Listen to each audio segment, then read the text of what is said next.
Shalom, shalom. First and foremost, I'm going to give all praise, honor, and glory to Yahweh, Bahasham, Yahweh Shai, Bahasham, Rechak, Kodash. Double honors into the apostles and the elders of Great Millstone who rule well and teach well, and who I've learned this truth from through the power and spirit of Yahweh, Bahasham, Yahweh Shai. Peace and salutations unto all the Akim, you brothers, preaching his word in truth and its sincerity across the four corners of the earth. And shalom to the hopeful elect, you sincere believers scattered wherever you may be. So this one, some exhortation, for you believers, just going into Psalms 91, just like an overview. Now I was reading this chapter earlier today and just decided, through the Spirit, all through the will of Yahweh Bashem Yahweh Shai, to just throw some precepts together and put it on wax. So, Lord willing, this will be edifying and exhorting onto you. And I'll try to get these, and then whatever else comes through the Spirit, So to begin, this is Psalms 91 and verse 1. It reads, "He that dwelleth in the secret place of the Most High shall abide under the shadow of the Almighty." And I was curious, before I even opened up, I was looking at the word shadow. It goes into shade. So like a shadow shade. Shadow on a dial, shadow, shade as protection. And then in the Strong's definition from H6751, what does that say? Through the idea of hovering over, began to be dark, which is literally the actual shade. And this, when you go back into it, it goes into, in the Strong's definition, whether literal or figurative, defense, shade. So that protection, man. And what do the scriptures say? That Psalms 18 and 10, the name of the Lord is a strong tower. The righteous runneth into it and is safe. All right, that's where, what they say, we put our trust in the name of the Lord, and his name is Yahweh. All right, the Heavenly Father's name is Yahweh. His Son's name is Yahweh Shai, Proverbs 30 and 4. All right, what is his name? What is his Son's name, if thou canst tell? All right, and us dwelling in these scriptures, dwelling in that secret place of the Most High, Lord willing, we abide unto the end and endure unto the end under that shadow or protection of the Almighty. He's going to keep his saints. He's going to keep his elect. He's going to preserve them. And Lord willing, we just hope and pray we're of that number. Because we know, according to Ephesians, it was all predestinated before the foundations of the earth, of who was the elect. So this is verse 2, though. Psalms 91 and 2, "I will say of the Lord, he is my refuge and my fortress, my power." God meaning power. "My power, in him will I trust." It says, "Surely he shall deliver thee from the snare of the fowler and from the noisome pestilence." And, he will. He will rescue us, deliver us. It says, actually, let me just grab it. This is 2nd Ezra's, Ecclesiasticus 2, and I'll get to the point. Verse 10, it says, "Look at the generations of old, and see, did ever any trust in the Lord and was confounded? Or did any abide in his fear and was forsaken?" No. The answer to that plainly is no. All of our forefathers, when they called upon Yahweh Bashem Yahweh Shai, the men of the Lord, which we hope to be, they were delivered. One of my favorite stories, an account, was the three holy children, Shadrach, Meshach, and Abednego. When they were thrown into that furnace, it said, essentially, Yahweh Shai was in there with them, protecting them, and they had faith in the Lord that they were going to come through. or they were going to come through. He was going to come through for them. And they put their trust in him. And he kept them. So much so, those that I believe it was, I don't know, Salakia, it might have been one or two people that threw him in there. But the furnace was so hot that those that had the job of throwing them in there got burnt up. You know, but the Lord made it to where they came out unscathed, man. You know, because they ain't want to bow down and worship them other gods. You know, it says, continuing on verse 10, or whom did he ever despise that called upon him? Yeah, why would, just like a good father, man, why would he despise his son that's calling upon him for help? You know, you could say a decent father for that matter, but how much the Heavenly Father who truly loves you, right? He said that he loved Jacob, okay?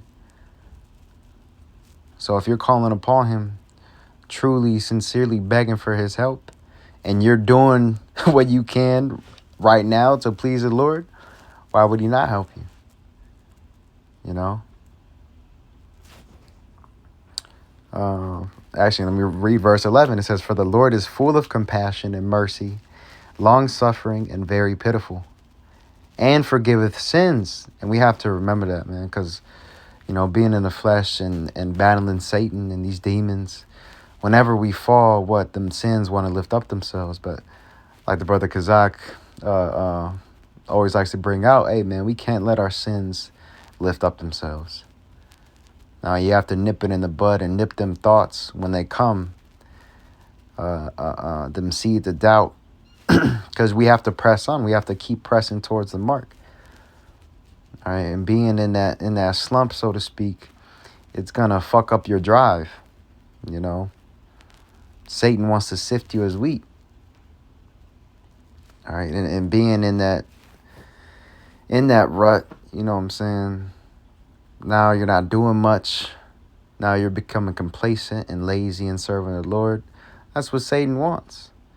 All right, but what? We have to remember that the Lord is what? Full of compassion, mercy, long-suffering, and very pitiful. He's full of pity and forgiveth sins. Yeah, he forgives you, man. So know that you don't have to beat yourself up so much to the point to where you're in a drought. Right now, it's getting to the point where you lost the confidence, man. You lost hope. Oh, man, keep that hope, keep that confidence in the Lord, because he's for you. And he never will forsake you.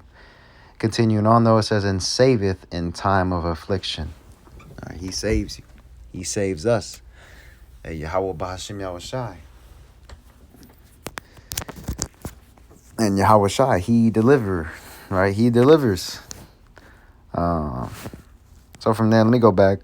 Salakia, Psalms 91 and verse 4, it says, he shall cover thee with his feathers, and under his wings shalt thou trust. All right, and ultimately what this is going into, them feathers and his wings going into them chariots, man. He's gonna cover us and protect us. All right, Lord willing, you know, we have that number. But let me grab this here. Isaiah, actually, let me get in the blue button and I'll go back. Isaiah 26 and 20. It reads, come, my people, enter thou into thy chambers. And the people going into the elect, ultimately. Because those are going to be the ones that are beamed up in them so-called UFOs. It says, enter thou into thy chambers and shut thy doors about thee. Hide thyself as it were for a little moment until the indignation be overpast. And that's what's going to happen, man. He's going to save us in the twinkling and the blinking of an eye. We're going to be changed, man. And until that indignation be overpast. And after that, what? A new Jerusalem is going to come down from them chariots. You know what I'm saying? After the indignation passes over, so to speak. Verse 21, it says, for behold, the Lord cometh out of his place, what? His throne. All right, in the heavenly realm. And really, He's going to send Yahweh Shai, all right, to do his work, to do his bidding, so to speak. For behold, the Lord cometh out of his place to punish the inhabitants of the earth for their iniquity. Yeah, I said the slander of the Lord is going to be many. All right. And he's going to give a reward unto everybody, whether it be good or evil. Continuing on, though, it says, the earth also shall disclose her blood and shall no more cover her slain.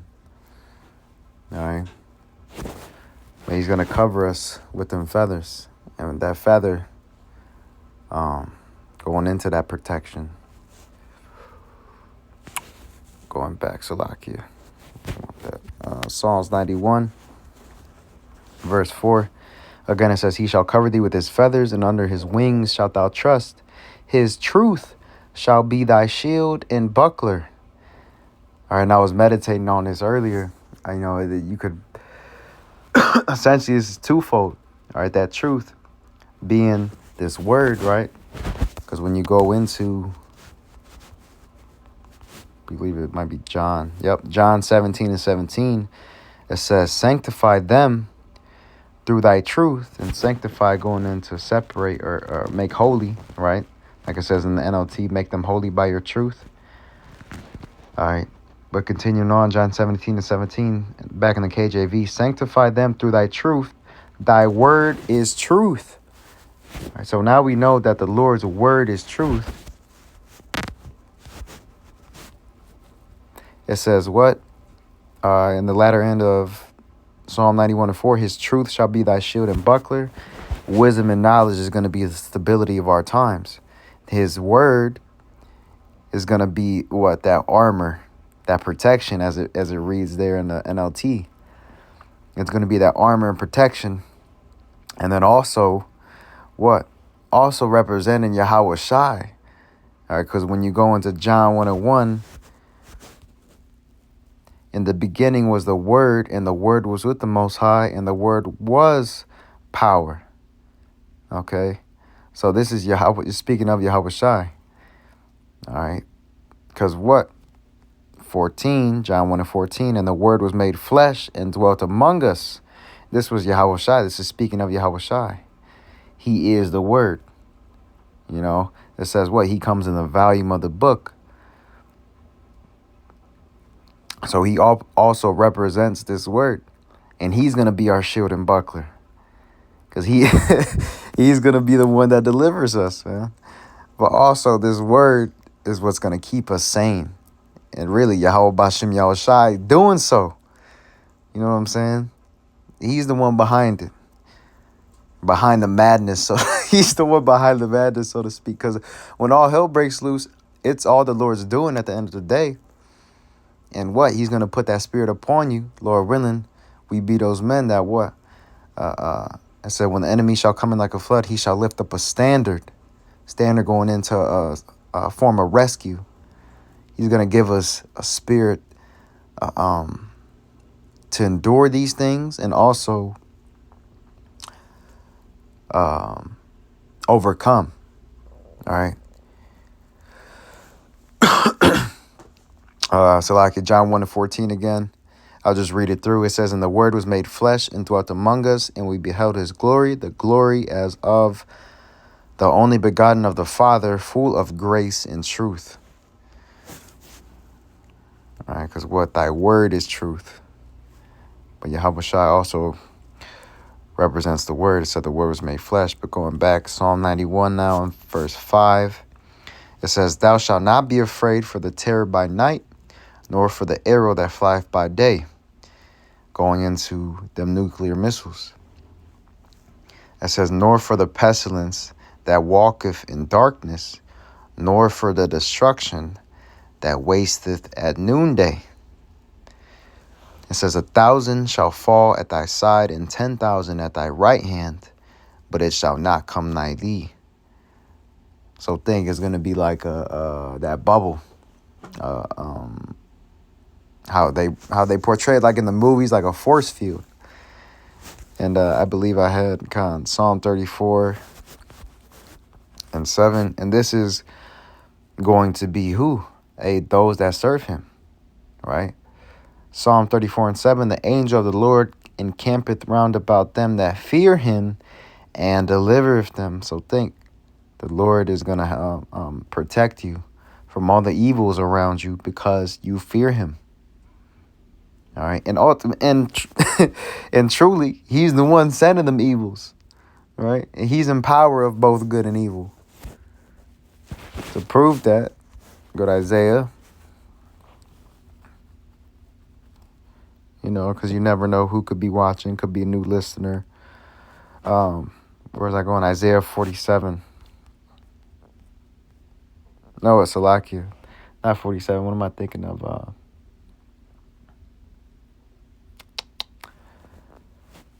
Damn, it's escaping me right now. Where's that? I know it's in Isaiah. Bear with me, Akim Salakia.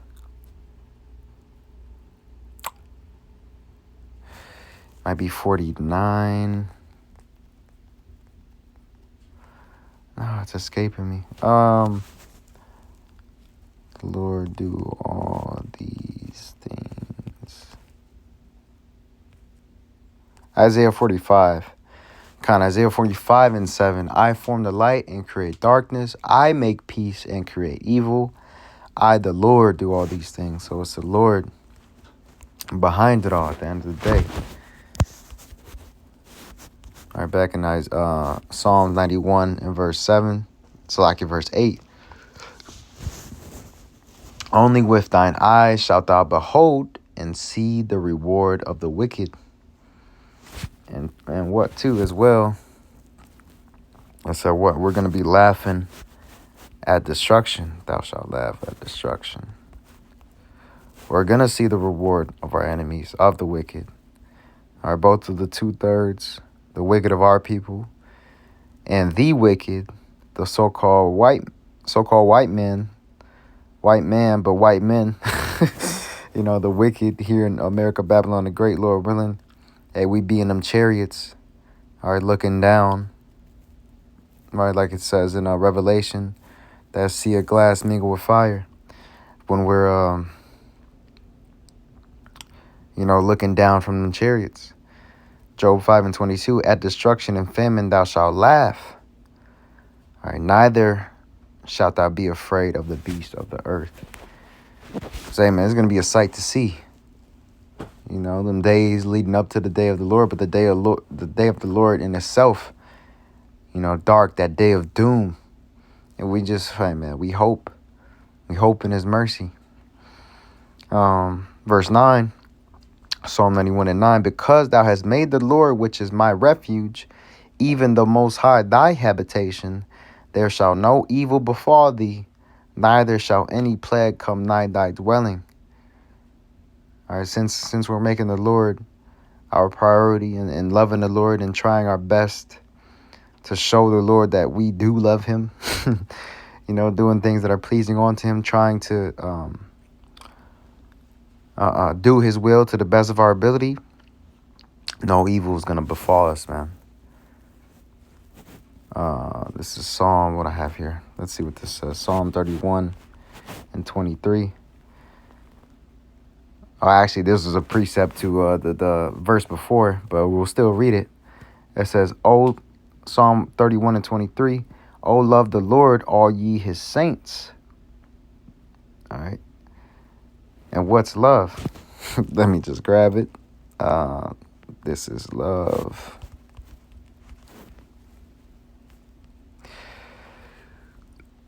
For this is the love of 1 John 5:3. For this is the love of the Most High, that we keep his commandments, and his commandments are not grievous. And that's the whole duty of man, to fear the Lord and keep his commandments. All right. And it says, Psalm 31:23, O love the Lord, all ye his saints being who? The Israelites. For the Lord preserveth the faithful. And what? It gives you the balance. He preserves the faithful. All right, those that have trust in him. It says, and plentifully rewardeth the proud doer. So he's going to reward the proud. He's going to reward the proud doer with destruction.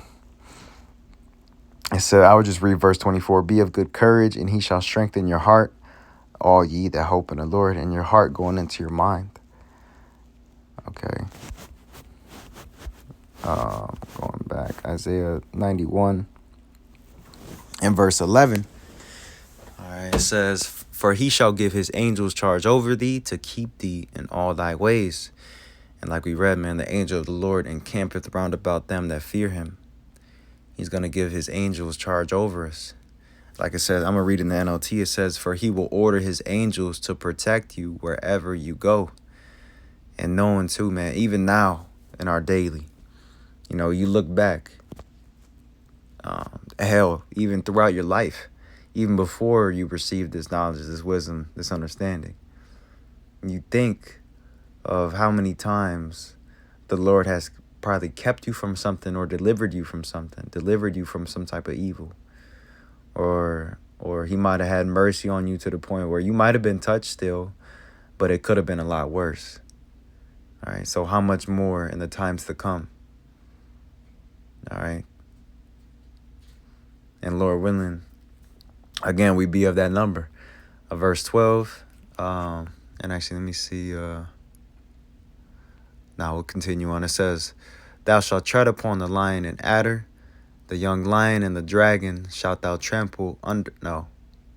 Verse 12, Salakia. Psalm 91 and 12. They shall bear thee up in their hands, lest thou dash thy foot against the stone.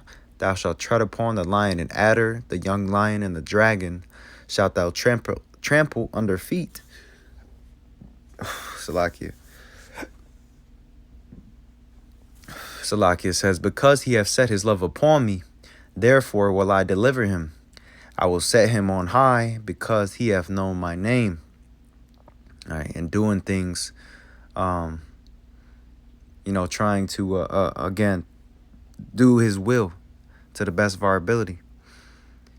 And not only knowing the name, but showing forth actions that you believe on the name and that you know the name. Because that name goes into reputation. So we're to carry ourselves, you know, in good conduct, all right, representing the Lord. Speaking first and foremost to myself and trying our best to be blameless. You know, especially to those that aren't in the know. Because they could be swayed in repenting just off the way you live and the way you carry yourself. They're like, they might, you know, inquire.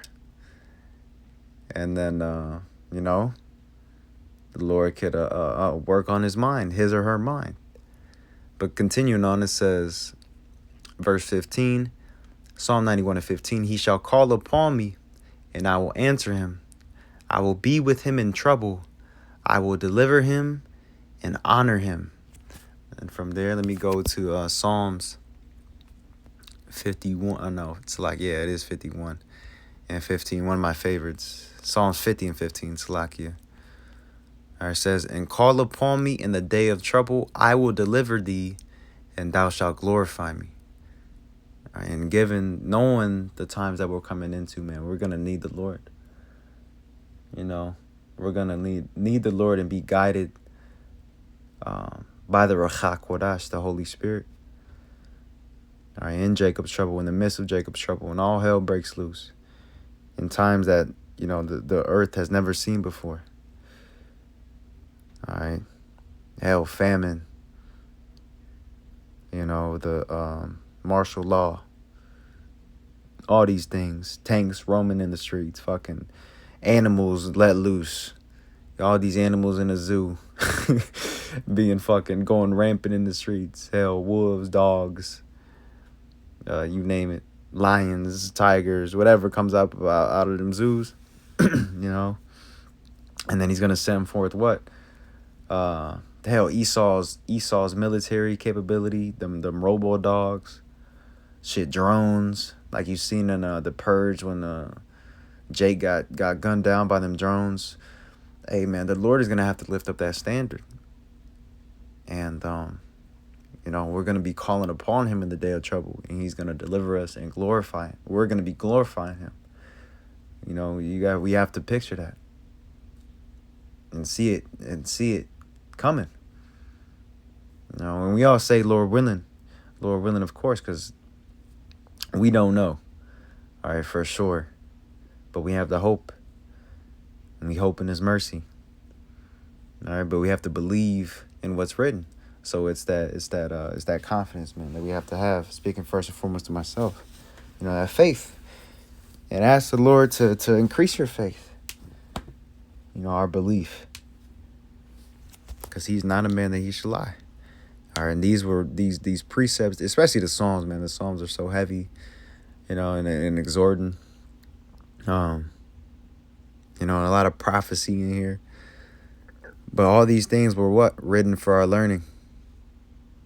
And what written for us to decipher and to store up. To store up, dish out, you know, to build and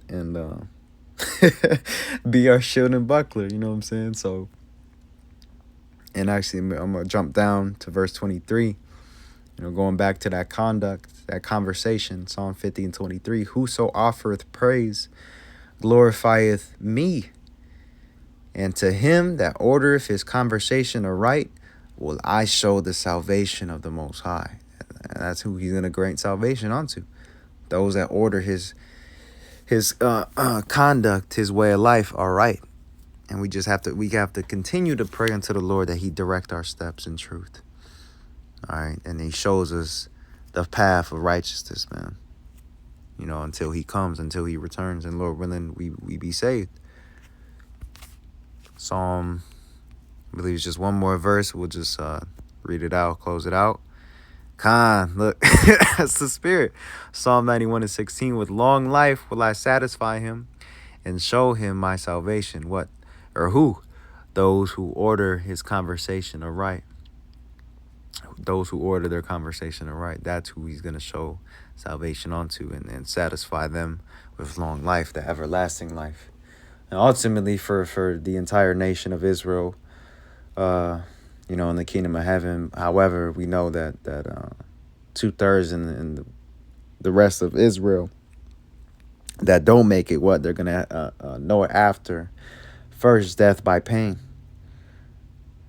The elect are gonna be the ones saved on the first go around. So, with that, Lord willing, this all came together and was edifying and exhorting unto you. I want to give all praise, honor, and glory unto Yahweh, Bahasham, Yahweh Shai, Bahasham, Rechak, Wadash.